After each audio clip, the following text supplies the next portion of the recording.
Lots to talk to Mel Stride, Secretary of State for Work and Pensions, about them this morning. Good morning, good morning. It's great to see you. Thanks. Are you a bit of a mover on the dance floor? You don't want to see me on the dance floor, actually. My young daughters would concur with that. OK. Yes. Talk to me about what is going on with the French. Are we nearing a deal with them?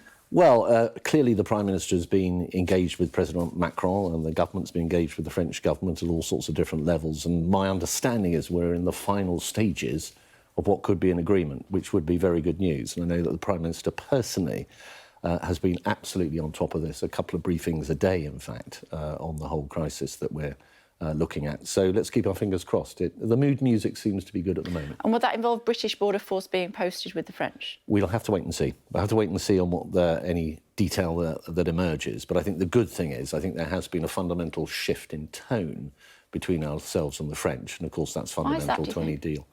I just think the approach of Rishi Sunak has been one of close engagement. I think he's a person that gets right across all the details, so I suspect, having put a lot of personal time into what the solutions might look like, he's probably come up with something that might stand more chance of working than might otherwise be the case. So hopefully I would think the French would see him as somebody very serious, somebody who wants to work as a close partner in solving a problem which, of course, is not good for either country. How close are we to a deal? I'm not actually in the room myself, so I can't comment. But certainly what is being said is that we appear to be in the final stages, is the language that I've heard of a potential deal. Weeks, days, months? Let's wait and see. Let's wait and see. But I've no doubt that the government is pressing on this with great vigour. Suella Braverman, the Home Secretary, has her own view on migrants that she's told us quite a lot about. Yesterday, we had the former Home Secretary, Grant Shapps, on the programme. He appeared to throw her under the bus, suggesting that the government was in danger of breaking the law, and he changed the situation at Manston, the detention centre, straight away, the first moment he got into power. Why did she not do it? Well, I don't know all the ins and outs of exactly the decisions that Suella made, but I do know that the Prime Minister has confidence in her. She's made some mistakes in the past. She's apologised for that. The priority now is really to look forward. And if you look at what has happened in recent times, things have improved. So we've gone down from 4,000 migrants at the Manston Centre, which is massively over the capacity, down to 1,600, which is at the capacity. So progress is being made. But I don't think anybody would suggest there isn't still quite a long way to go. No, I understand that. But just to take you back to the point that I was trying to make, I mean, the government can't have been in danger of breaking the law one day and the previous day not.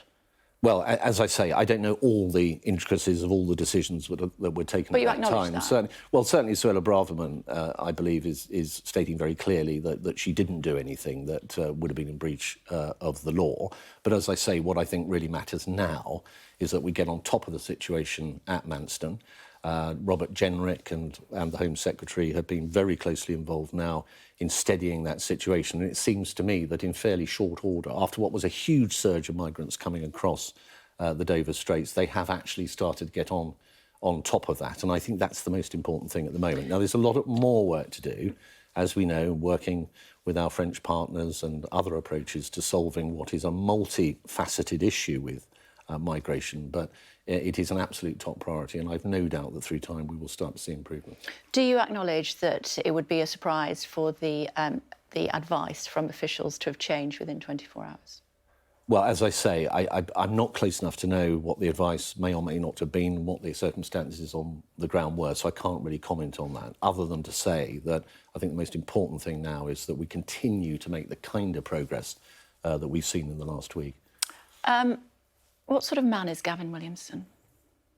I think he's somebody who has some significant strengths. I think he understands government very closely. He was PPS to David Cameron when he was Prime Minister, so he's somebody who would have an understanding of the workings of the parliamentary party and of Parliament, and know a large number of colleagues. So I think those are strengths that Gavin has. He doesn't seem a particularly pleasant bloke or boss. Well, I actually served in the Whip's office under Gavin Williamson, and there was always this great aura of, do you remember Cronus, the spider, the tarantula, etc.? Mm-hmm. And the reality with Cronus is he was much touted, but he never actually was released to bite anybody. So that was how I always saw Gavin, as somebody who had this sort of aura or mystique around him.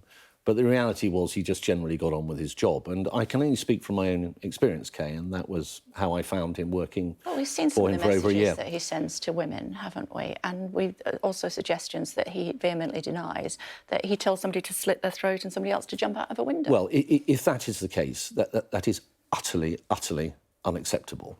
But at the moment, it is in the realm of media speculation. There is an independent inquiry, as you know, going on around another incident, alleged incident between himself and the then Chief Whip, Wendy Morton. And I think the important thing we do now is not to start intervening as government minister and opining on who's right and wrong and what may or may not have happened, but to wait for the results of that investigation. And then when we have that, and any other investigation that may be triggered in the meantime, then I think we can take stock and come to firm conclusions. Who's going to carry out that investigation? Well, the independent parliamentary authorities. So the complaint, as I understand it, was made by Wendy Morton about Sir Gavin Williamson. We've seen the text. Yes, at that point it was a party matter because it was made to Conservative Party central office, and so it will go through that process. But it will be independent and it will be thorough, and it will come to a firm conclusion, I have no doubt. And the suggestion was that the Prime Minister knew about it at the time and yet still gave him a job. Well, I understand what he knew was that there had been a disagreement between Wendy Morton and Gavin Williamson, but what he didn't know was the substance of the allegation. In other words, he hadn't at that point, for example, seen the texts that are now out in the public. I'm not surprised that he wouldn't have asked to see that.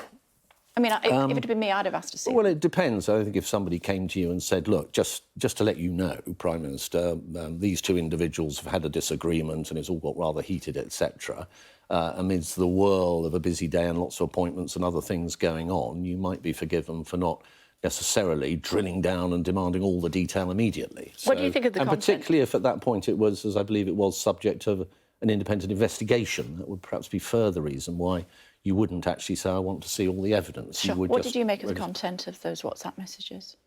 Well, unacceptable. Unacceptable. I mean, to adopt that kind of language and that kind of tone is clearly not acceptable. And to be fair to Gavin, he has apologised and recognised that whilst he may have been frustrated at the time, it was inappropriate to respond. Though, wasn't it? It wasn't just one particular, when he was hot under the collar. Well, as I say, he has accepted that it was not the right way to proceed. And I've just answered your question very directly by saying I don't think it was appropriate. Yeah. Is he unsackable?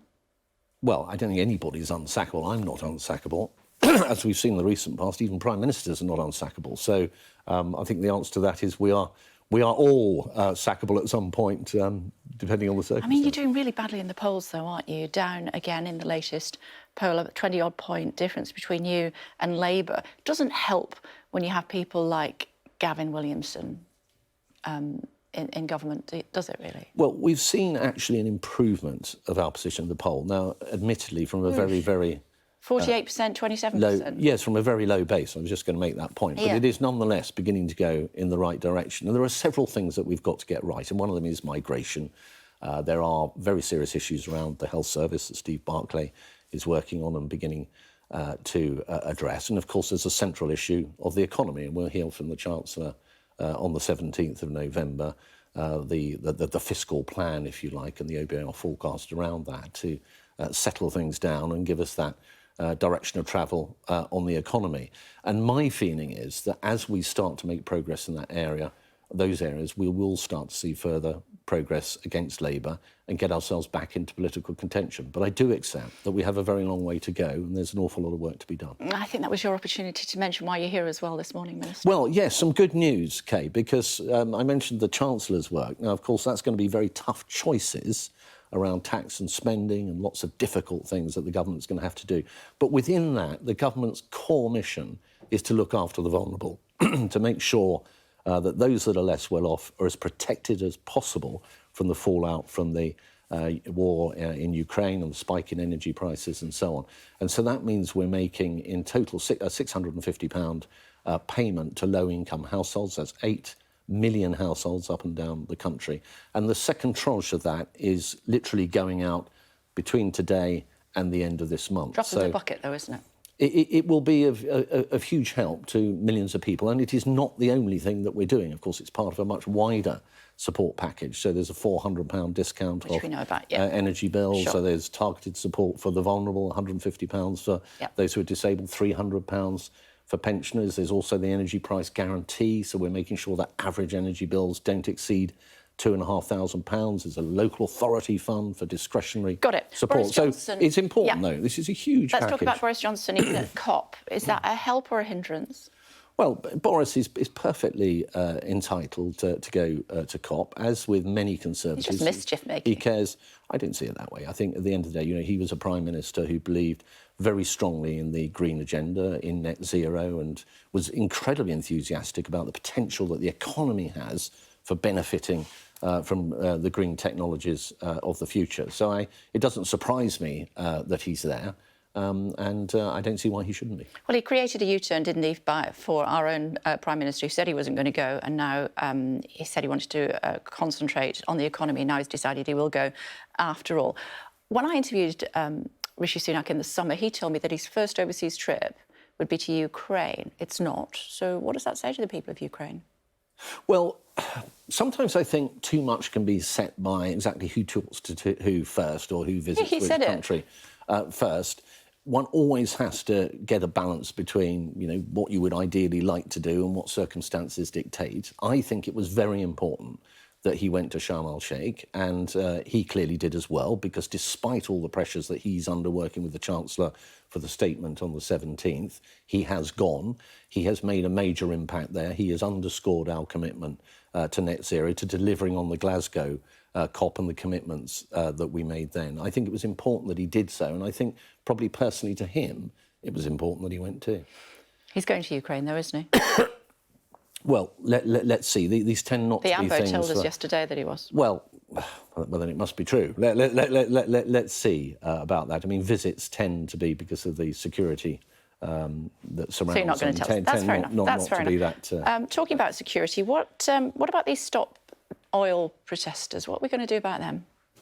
Well, I do think there's a major issue when individuals can go onto motorways, or even just outside Parliament, in fact, periodically, at will, just sit down in the middle of the road and disrupt the traffic. Sometimes, indeed, emergency services get caught up in that as well. So the government is moving to the point where we're having the tools to be able to deal with that through legislation. And it will then be a case of government working with the police and within the legal framework so that we're able to intervene in a more robust manner to make sure that these kind of things are less destructive than they are at the moment. Have they got a point, though? They have got a point, haven't they? Well, they do in the sense, and I think a couple of points here, Kay. I think one is absolutely, we are all determined, and this government, above all else, is absolutely determined to bear down on the use of fossil fuels. And you can see that in the diminished use of coal, for example, the way that we have ramped up renewables, not least offshore wind. We've made huge progress as a government, and we've got to keep that going. Second point I would make is that we do have to strike the right balance between the right of individuals to express their opinion and protest, which is absolutely fundamental to a civilised democracy, which is what we have in our country, and at the other time making sure that we don't inconvenience the public or indeed endanger the public in some circumstances. And that's the kind of balanced approach that the government is taking to strike the right balance between those particular objectives. Are you a football fan? I'm not hugely into football. My wife supports Liverpool. Oh, so she is. So if Liverpool are playing, I do show an interest in Liverpool, but I can't say I have a local team that I What do we think support. about the situation in Qatar? We've had several guests on over the last couple of days saying that, we really shouldn't be playing there, and it's totally inappropriate the way that people who are gay are treated in a place like Qatar. Whereas James Cleverly has said, the Foreign Secretary, that we should respect the rules of the country that we're going to. Well, I think you can work with the rules of the country that you go to, because that is their law. But you don't have to approve. And I know that demonstrations have been made by the UK government to the Qatar authorities around the issues that you're mentioning, because from my point of view and the government's point of view, those things are wrong. On the issue of sport and politics, I personally tend to lean into believing that we should have the sport and deal with the politics separately. And I would apply that also to the Olympic Games and boycotts and so on. But, you know, these are serious issues, and they are issues that the government is and has been taking up. Final question before I let you go. A couple of weeks ago, last Friday, I was speaking to Anne-Marie Trevelyan outside Downing Street, and I said, do you think Liz Truss will still be in power by the time I came back from my holidays? She didn't even last the day. Do you think Gavin Williamson will still be in government by Christmas? Well, I'm not going to speculate on anybody's future. I suspect the answer to that is yes, because there is an investigation that will take some time, and we've got to wait to see what comes out of that. The Prime Minister has made it clear that he's an important member of his cabinet. We discussed earlier some of the strengths that he has as an individual, and the important thing now is that the cabinet, which is broadly drawn from right across the parliamentary party, works together. Closely together, drawing on all the talents we have, and Gavin most definitely has a number of talents in order to do the very best that we can for the British people. He's going nowhere soon, at a difficult time. Yeah, I must let you go. It's always great to talk to you. Thank you very much indeed for joining us. Thank you. What are the papers saying this morning? Let's have a look, should we? Several of them leading with the climate summit this morning. The Eye leading with the grave climate warning at COP27 from the UN Secretary-General. The Mail condemning climate activists, demanding the UK should pay £1 trillion in damages to poorer countries affected by climate change. What's the Metro saying? Remarks on the warm rapport between Rishi Sunak and Emmanuel Macron. The Guardian says that poorer nations are paying more for the climate breakdown. And if you scan the QR code on your screen right now, you can listen to the latest edition of the Sky News Daily podcast.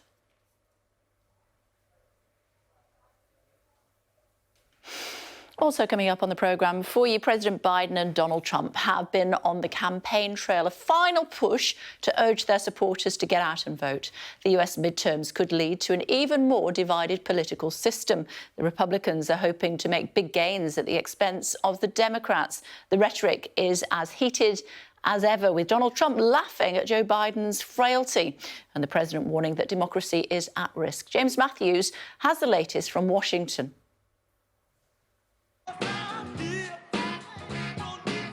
He's enjoying this.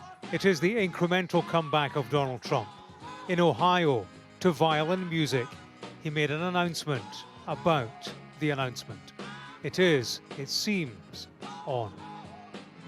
I'm going to be making a very big announcement on Tuesday, November 15th at Mar-a-Lago in Palm Beach, Florida. On the eve of the vote, the man who evicted him from the White House scrolled through his phone as he flew towards the campaign trail. If Joe Biden was checking midterm forecasts, it might not have made for happy reading. Because opinion polls across these United States predict success for his Republican opponents. Of the two chambers in Congress, they're tipped to take the House of Representatives. The race for the Senate will be tighter. The power in America lies where it always does, in your hands, the hands of the people. The president closed his campaign as he began it, with a warning of election-denying opponents who would threaten democracy. As the night ended, he spoke results and expectations. The Democrats win the House? I think it's going to be tough, but I think we can. I think we'll win the Senate, and I think the House is tougher. Get it how you feel! Right! When the ball comes, we attack. On the ball, let's get ready. We're not waiting for them. One ball, get him! At these elections, Americans will define the remainder of the Biden presidency. What's important to you when you make your vote? The economy, the high grocery prices. We need to do something about the violence. I have 5 kids, so education definitely. Joe Biden has carried policy achievements in office, and his party's vote will be bolstered by a backlash against new abortion law. Coach. But he's weighed down by a flagging economy and his own unpopularity. A midterm takedown would make the hard yards of government even harder. So too, winning party backing for a second run at the White House.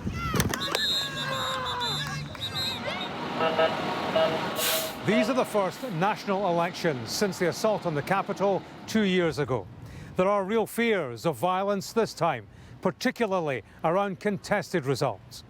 When the mist clears on these midterms, it will reveal their reboot of the seat of power.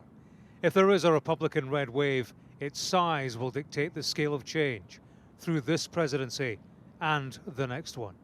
James Matthews, Sky News in Washington.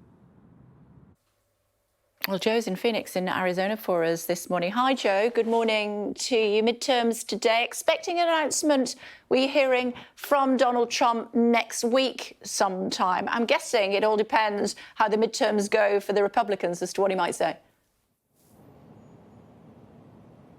Exactly, Kay. And this day, Arizona is a huge test for the former US president because there is a slate of Trump-endorsed, election-denying Republican candidates. How will they do? Will this divisive but sort of headline-grabbing form of politics deliver? Will they be able to have the momentum to get their base to turn out? Or will the more moderate Republicans and independents be turned off by all of this? If Donald Trump does well and there is a red wave for his candidates, that could clearly provide momentum ahead of a possible presidential run. The big issue here, as James touched on in his report, including across the whole country, is the economy. Inflation in Phoenix is at 13%, the highest in the whole of these United States. Voting centres opening across the country in a matter of hours. It could be toward the end of this week before we have a complete picture of how much this country and its politics has changed. And Kay, as you say, next Tuesday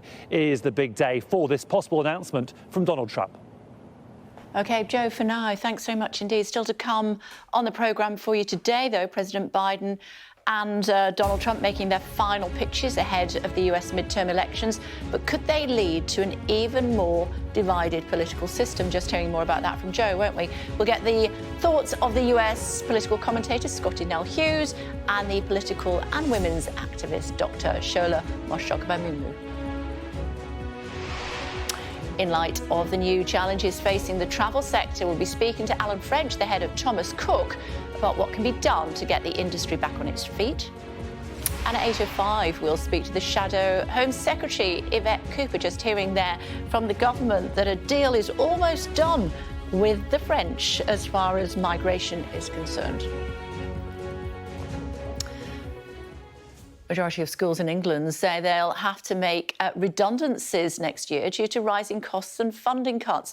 A survey of more than 11,000 school leaders found 2/3 plan to make teaching assistants redundant or reduce their hours. The government says it's providing over £50 billion of funding to schools and is helping with their energy costs. Here's Becky. We want to invest in the children and invest in their futures. However, it's impossible at the moment. In schools across the country, it's becoming increasingly difficult to make the numbers add up. We're in crisis. Every school is in crisis. Cost of living is going up, cost of wage is going up, energy prices, transport, you name it, it's going up. As the cost of everything has risen, schools are being forced to make cuts. At this primary near Stafford, they've reduced the number of teaching assistants and increased some class sizes to 32 children. Morally, it's not great. We want to do as much as we can to support children in their education. The vulnerable children are mostly affected. It's heartbreaking. What's prime number? 2. The problem is the vast majority of school budgets go on staff wages. So the only way to make real savings is redundancies. This head teacher from another school has had to make that decision already. She spoke to us anonymously because she wants her staff to enjoy Christmas before she tells them. We're going to have to cut 3 senior teachers and some support staff as well. Once these cuts have been made, the standard of education in my school will not be good. I feel sick and I feel horrified for the families, the community that we serve. I feel very, very worried about the future. She's far from alone. A survey of more than 11,000 school leaders in England has found the majority will have to cut staff next year. 2/3 plan to lose teaching assistants or reduce their hours, while half are looking at cutting teachers or teaching hours. Let's have a look what happens next. Unions are urging the government to listen ahead of the autumn statement this month. Failing to increase budgets would be catastrophic for young people. And if we really are going to repair the damage of the current crisis, we need to invest in young people right now. The Department for Education say they have increased funding, but teachers warn they need more or children will lose out. Becky Johnson, Sky News, Stafford. New figures showing a lack of trust in the police among more than half of black people and concern about racial targeting in cases of stop and search. Figures show that fewer than half, 46% of black adults trust the police. That's compared to 64% of white adults. Still a low number, isn't it? 94%, forgive me, of black adults feel that stop and searches are racially disproportionate. That compares to 72% of white adults. But 86% of all those questions support stop and search if it's suspected someone's carrying a weapon. More on this with Shaman standing by at Scotland Yard for us this morning. Hi, Shaman. Good morning. Worrying figures, those, aren't they? They are, and just to recap and explain a little bit about what stop and search actually is, it's a tool that police have which enables them to search a person if they believe they have reasonable grounds to do so, and it's usually used to find weapons, drugs or possessions as a result of a burglary, for example. But stop and search has been a highly contentious issue, especially for black people, for decades now, as many believe that it isn't used proportionally, and figures from last year actually backs this claim up. It shows that black people are 7 times more likely to be stopped and searched by police, but that less than 15% of all stop and searches actually resulted in an arrest. So this data from the Quest Advisory think tank really breaks down what this means in real terms, and it found that across all ethnicities, 49% of people that had been stopped and searched had significantly less trust in police compared to 65% that had not. And whilst black people were more likely to be worried about crime in their communities, they were less likely to feel protected under the law. OK, for now, thanks very much indeed, Shaman. Thank you. Let's tell you about the Chinese military showing off some of its futuristic weaponry for all the world to see and possibly to fear. Talked about it yesterday, didn't we, with Helen Ann. She is with us again now. Wow, this is pretty funky stuff that we're looking at. Helen Ann, good morning. Yeah, good morning, Kay. Yesterday was the sort of getting ready day. Today is the grand opening of the Zhuhai Air Show, and we are in this huge exhibition that is just laden with the most cutting edge, the most exciting, the most modern examples of Chinese technology. These are jet models that we're showing you here. There was a big air display this morning of the brand new stealth fighter jet that the Chinese wanted to show off to their people close up and to the world as well. It's called the J-20. They're really excited about that. I just want to walk you over here, though, Kay, because the reason that this air show is so interesting and so exciting, not least because it's very unusual to see this sort of technology close up, is really the question of what the Chinese would ever do with it. And I just want to point you towards this screen over here. It describes itself as future operation concept, but actually what it is a sort of a simulated display of how, theoretically, China could invade an unnamed mountainous island. And of course, lots of people will look at that display and think that the Taiwan question is very, very implicit in that. And of course, coincidentally this week, the UK Trade Minister, Greg Hands, is in Taiwan for what he stresses are trade meetings.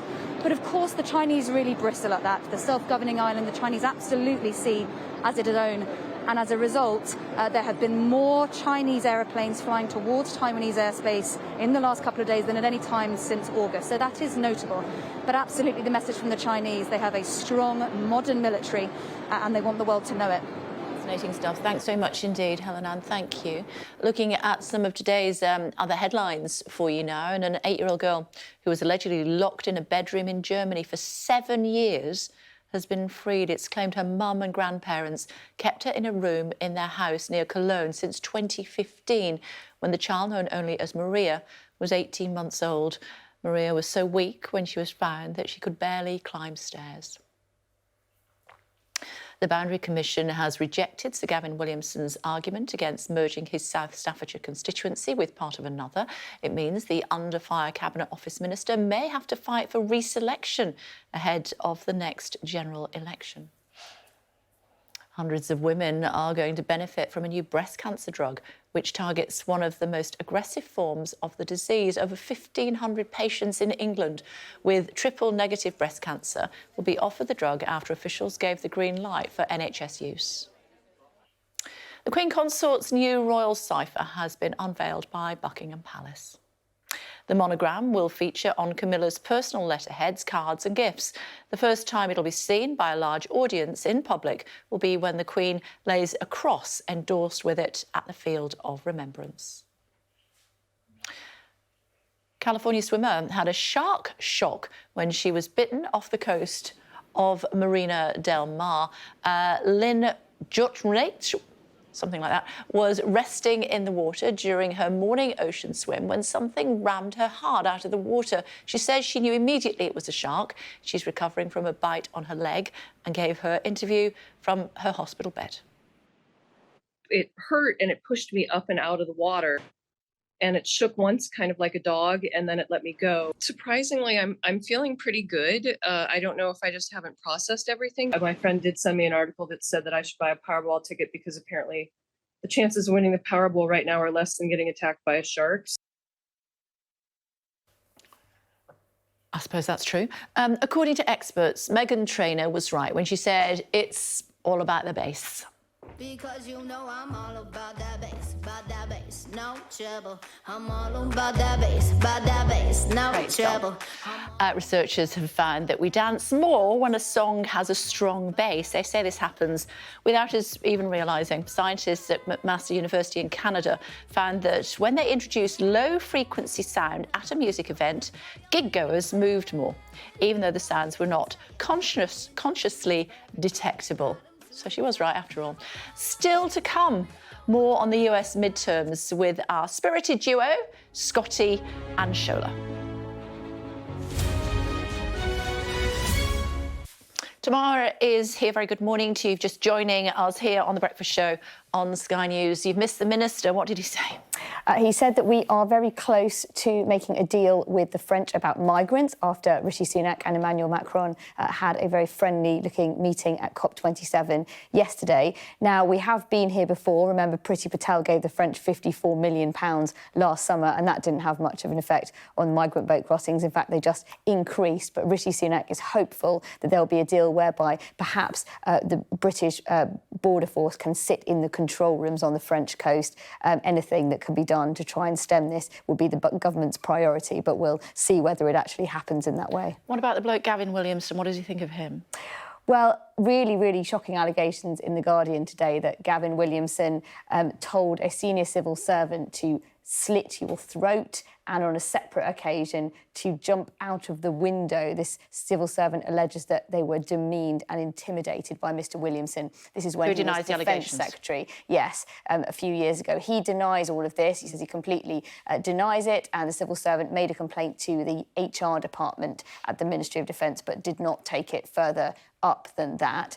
But really, adding to the impression that Gavin Williamson was someone who was not just to fellow MPs when he was cajoling them to vote, but even to his civil servants, was someone who behaved in an unacceptable way, according to these allegations. So we'll see if there's more to come on that, but really adding to pressure on Rishi Sunak's judgment. Yeah, indeed. So, and we'll talk about that in more detail in the next hour, and also tomorrow's take at 9 o'clock. Looking forward to that. Thanks very much indeed. Of course, the Prime Minister presently at COP27, trying to do a deal there as well, which is where he was with President Macron. Let's have a quick look at our climate dashboard, should we? Our world experienced extreme weather conditions. This is what our dashboard is showing you right now. The right half of the screen shows how the UK's power is currently being produced. On the top left, you can see how much warmer the Earth is now than in 1880. That's when modern record-keeping began.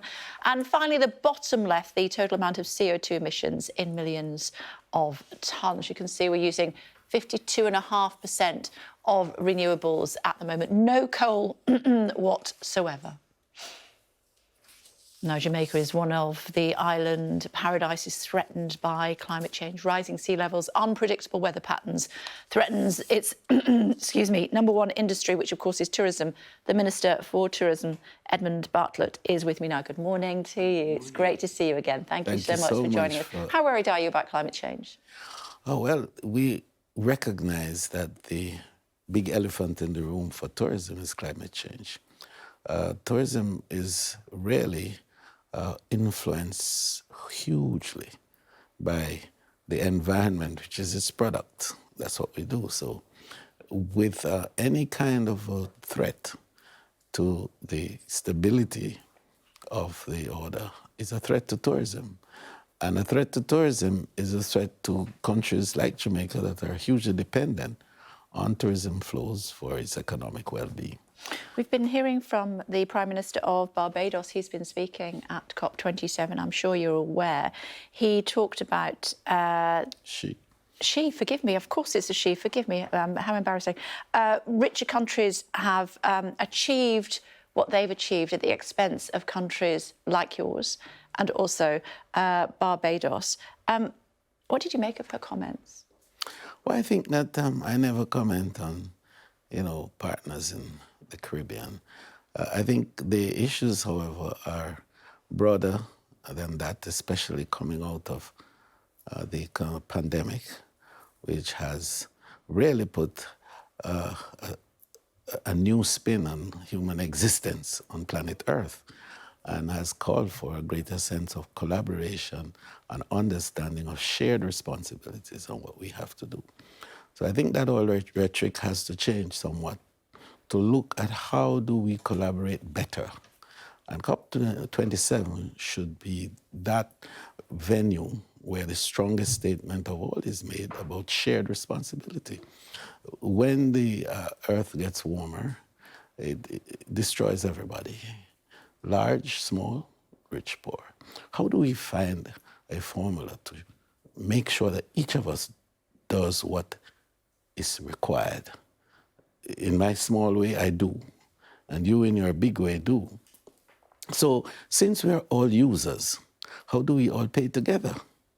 And I think that that's a formula that we have to find. I've been thinking this through a little bit and thought that in tourism, for example, we travel across the world. 1.4 billion of us did so in 2019.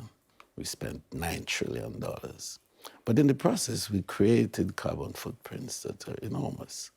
So each of us decided that we had to pay something for what we've done, because we're a consumer. Understood, yeah. What do British tourists who are watching this morning, who are thinking about coming to your wonderful country next year, how can they help you be more sustainable? Well, this is it. For example, we established the Global Tourism Resilience and Crisis Management Center because resilience is at the heart of understanding how to deal with sustainability. And if each, for example, contributed a small tip, for example, for each meal that you have, to literally put back something and to create a fund. And I've been asking for this. There's need for this resilience fund that will enable small, vulnerable, but weakly resourced countries of the world to have an opportunity to recover and to recover quickly and to thrive after disruptions. I mean, we're having difficulties now all over. Floods are happening everywhere, hurricanes, earthquakes, and now we have to worry about wars and cyber crimes and so on. All of these are disruptions that upend and, in fact, affect how economic activities flow and the ability of countries to respond. So I think that the call is not just a call now that large countries put up money per se, but all of us can contribute, and we can do it by paying for our actions. Sure. It's good to talk to you, Minister. Thank you so much for taking the time to join us. Safe journey back to your wonderful country. I look forward to seeing you in Jamaica. Yeah, absolutely. I'm looking forward to it too. Thank you very much indeed, Minister. Thank you. Meantime, what's happening in America? Well, it's the midterms today. Biden has been warning of a risk to democracy. Trump has hinted at another run. So what is likely to happen? Two women who enjoy debating this sort of thing, of course, are Scotty and Shola. Hello to you, ladies. Good morning, Scotty. Of course, we should go to you first, given that it's your territory. Nashville, Tennessee is where you are this morning. What are the main issues that we should be looking out for today? Well, while the Democrats are mainly trying to focus and make this all about life and about the Roe versus Wade Supreme Court overturn a few weeks ago, the reality of it is the issues that most Americans are thinking about when they go to the poll, and Republicans are urging folks to do, is first go to the grocery store and see how much that it costs more now for milk, bread, and eggs. And then on your way to the voting booth, make sure that you go by the gas station and recognize that while prices have come down slightly, we're still increasingly more than where we were even just 2 years ago.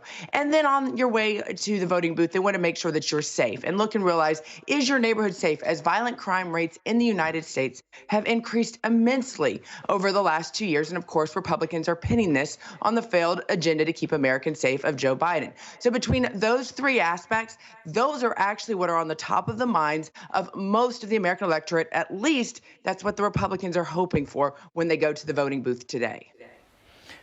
Shola?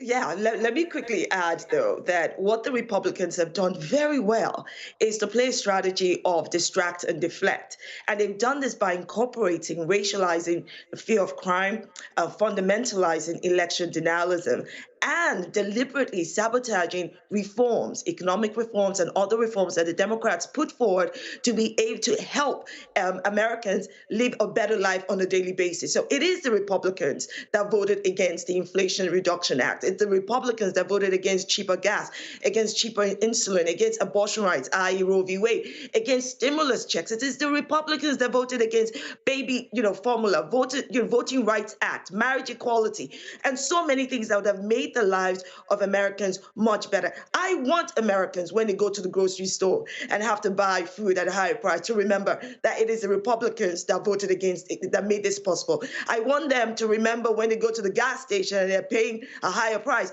that it is the Republicans that stood against the opportunity for them to buy less. So, and what the Democrats have not done as well is to make this the topic of conversation. I think the Democrats thought at some point, all we just need to do is just ride the wave of the public being aware of Roe v. Wade, the public being aware that it is the Republicans that have voted against, fundamental reforms that have made their lives better. No, you do not fight fire with staying back and let people just use awareness. So you need to fight fire with fire. And that's what the Democrats need to do better. And as I said, the Republicans have used this midterm elections to become the ground zero of election denialism. Think about it. A lot of the Republican candidates are election denial. It's unbelievable. 22 candidates for governor, 19 candidates for Senate, 12 candidates for Secretary of State, and 10 candidates for Attorney General, all have either denied the 2020 elections or cast doubts in it. Do you think, Nell, Scotty Nell Hughes, that Trump will run again? Well, I want to get to Trump, but I do have to say this, Kay. You want to talk about election denial? You're going to hear the biggest case of election denial tomorrow morning when the Democrats wake up and those races that have been decided are clearly not in their favor. We're about to hear the biggest about of election denials, and that's going to be all the way from dog catcher all the way up to federal offices like senator.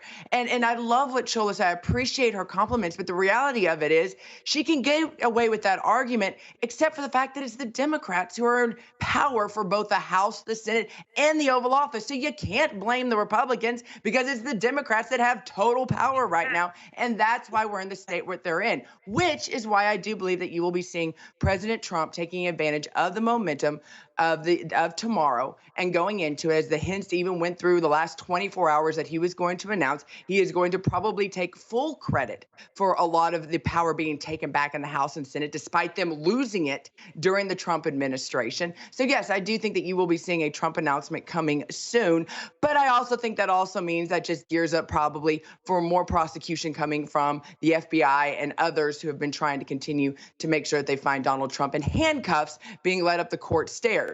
We'll see how the two counter for each other. Makes for great TV. Oh my goodness. I think, Scotty, you and I agree on something, though. We agree that Trump is going to try to come back to run again and take credit. Absolutely. That is DNA. But where we disagree which is much, right? Where we disagree is this. You saying that you can't blame the Republicans, it's because the Democrats are in power. That's not the point. It is the actions that the Republicans take with the power that they have in Senate, in the House of Representatives. They voted against crucial reforms that would help the American people. So the American people need to understand where their bread is buttered, and it is not with the Republicans. That's the point I'm making. And about Trump, let's make this really clear. If Donald Trump is able to run again and potentially win and become the next president of the United States of America, let's just understand that this is an indictment of U.S. politics, which is already a cesspit, and an indictment of the American society. How can you have the person who single-handedly incited the biggest insurrection of U.S. democracy in modern history be able to run again for office? The person who has ensured that elections can no longer be trusted, that the very foundation of U.S. democracy cannot be, be trusted. How can you have that person back as U.S. president? OK, guys, that's a good taster for what's going to happen today. Hopefully we might be able to chat to you about the results tomorrow. It's great to see you both. Thank you very much indeed. Thank you. Huge travel exhibition in London, talking a lot about travel, not least because of COP27 and the damage that us travelling around the globe could have on the sector. Alan French, CEO of Thomas Cook, is with us now. Good morning. Morning. It's great to see you. How worried are you about sustainable travel? We are concerned, and certainly our customers are concerned, and they want to know more about what's sustainable and what isn't. The airlines are doing some great work in terms of trying to make carbon neutral travel possible. Hotels are doing their best to make the stays in the hotel as carbon neutral as possible and exposing that to the customers and allowing them to interact with the flights and the hotels and choose, I think, is an important part of what we need to do. OK, what is travel looking like? Going forward, actually, travel is looking reasonably buoyant. A lot of people didn't travel this year.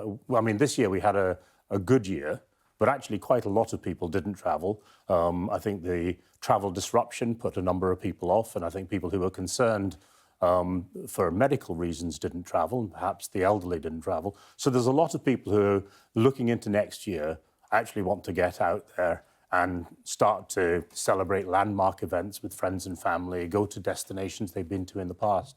So we are seeing it holding up. We are, of course, concerned about an impending recession and financial pressures. And I think people will be shopping around. I think people will be looking to lock in holidays early and probably looking at what destinations are most cost effective. But I think in general, we're pretty positive about the outlooks for travel. Cost of travel's prohibitive, though, isn't it, for a lot of people at the moment, particularly the cost of flying? Cost of flying is going up. We are seeing that rising. At the moment, when we're looking forward, we're seeing a small rate of inflation, but I mean, I would expect to see that increase as we go into next year more markedly. So yes, I think it will increase. I mean, at the moment, we're seeing probably about 10% increases from last year as we look into the winter flying season. As we look into the summer flying season, I would expect that to go up as fuel costs come on. How aware are we as Brits of sustainability? I don't know if you heard the Jamaican tourism minister was just on the programme, and he was saying one of the ways to help the countries that we might go to, wherever it might be the Caribbean or whatever, is to leave small tips to help the people in that country to get themselves back on their feet again. Yeah, and I think that we are seeing more and more customers wanting to get involved in what's going on in the destination and help out whether they can, either by contributing financially or actually by contributing their time while they're away. And we want to make that sort of thing available to customers as they go on holiday. OK, so what are your top tips for people if they're thinking about going away next year? Yeah. Where are you going to go? I'll probably go to Croatia this year. Oh, nice. I think the top tips are look around, lock in a price early. And I think there's some great offers out there at the moment. And I think as we come into January and February, there'll be some great offers available at reasonable rates. I think the price inflation may come through later in the year. OK, but it is incredibly expensive for a family of four to go away now compared to what it might have been a couple of years ago, certainly before the pandemic. And we do have a cost of living crisis with inflation in double figures. You must be worried about that as an industry. We are worried about that as an industry, and that's one of the reasons that a site like Thomas Cook, where there's a wide choice of both destinations, board types and star ratios in terms of hotels, is important. And we are seeing people locking into all-inclusive just so that they can keep a track of their potential expenditure on holiday. Yeah. Do you find that people still go into travel agencies, or do they do all this sort of stuff online now? This summer has been a difficult summer for people to get into travel agencies. I think that for many holidays, online is becoming more and more popular. I think certainly for some holidays, people do want to talk to people. I mean, obviously we don't have any shops, but we do have a call centre where you can talk to somebody about what the options are. What's the best deal at the moment? As I say, best deal at the moment is probably Turkey. Everybody says Turkey. It's a good deal. And Malta, apparently. Egypt is also looking good into next summer. Right. So, yeah, those are... And if you're going further afield? The Caribbean actually looks really attractive, particularly places like, well, also into Mexico. Mexico and the Caribbean are looking good. Okay. And I would expect the Indian Ocean to start to open up next year as well. Well, that's from the expert, ladies and gentlemen, Alan French, CEO of Thomas Cook. Great to see you. Thanks for coming in to talk to us. Much appreciated. Thank you. Coming up in the next hour of The Breakfast Show here on Sky News for you this Tuesday morning, what sort of bloke is Gavin Williamson? Allegations in the papers this morning that he told one of his team to cut their throat and jump out of a window. He vehemently denies that. What's the government saying in response? Rishi Sunak's back home again now, having been at COP27. We'll get the very latest in just a moment. Do stay tuned.